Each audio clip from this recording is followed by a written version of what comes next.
The following portion of Daytime Tri-Cities is sponsored by Evans & Evans Real Estate. Welcome to this week's edition of Real Estate Today, brought to you by Evans & Evans Real Estate. Cannot wait to show you this week's featured home, new construction here in Washington County, Tennessee. But first, we've got some advice on winterizing. Yes, it is that time, winterizing your home. We're here with Scott Smith, Realtor with Evans & Evans Real Estate, and thanks for having us out. Oh, I appreciate being here. Well, certainly hard to be thinking about it with the weather that we've been having, but we are assured that winter is right around the corner, and now is really that time. It is. We finally got that cold bite hitting us. It is that time of year.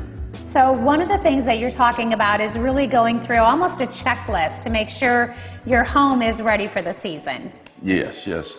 One of the things we need to do is look at the whole outside and see what we can do, because you live there every day and you kind of forget about what's out there, what you can do, but it's a lot of common sense, but it's things that you really don't want to forget about, like unhooking your hose bib. That's what causes freezes in your pipelines, which will give you a nice surprise in the spring when you turn your water back on to that outsized bib, and water will run everywhere. So it's real important those get unhooked, and that's probably the most important one of all that I know of. So start with the outside of your home, and then as you make your way inside, what are some of the things that you need to do sort of to the interior?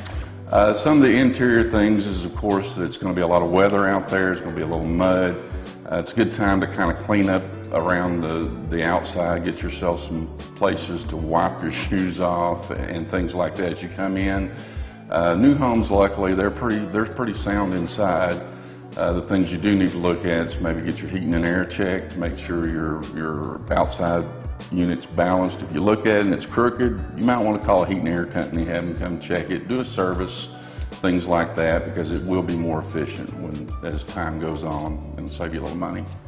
And of course, that is kind of the biggest thing. We talk about heating elements and things like that. We're standing here in front of a beautiful new fireplace, and if you have some of those older ones, it might be a good time to get it checked. Yes, yes, absolutely. The newer ones actually can cause a problem, especially the ventless, because they'll get dust on them over the years. So what you need to do is remove those logs. Remember how you did. You might want to take pictures, take one at a time off.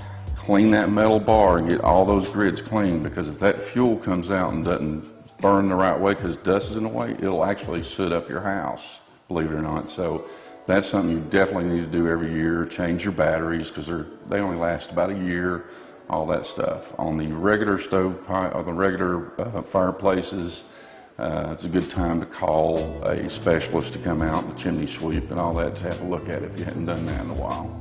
And it wasn't too long ago, Scott, that we were talking about getting your home ready for summer. So it sounds like keeping these checklists handy as the seasons change might be a good idea. Absolutely. If you don't have a routine with them, you'll forget about them. It'll be 5-10 years down the road. And then the next thing you know, you'll have problems like sealing those windows and things like that. Yeah, prevention is always cheaper, right? Absolutely, absolutely. All right, well, certainly some great information. Thank you so much. We want everybody to stick around, because coming up, we're going to give you a tour of this beautiful home here in Washington County, Tennessee. Brand new and gorgeous, outside and inside. That's coming up a little bit later. If you have questions, you can always find Scott at Evans & Evans Real Estate, and you can call him at this number right here on your screen, or you can always check out the website for more. The preceding portion of Daytime Tri-Cities was sponsored by Evans & Evans Real Estate.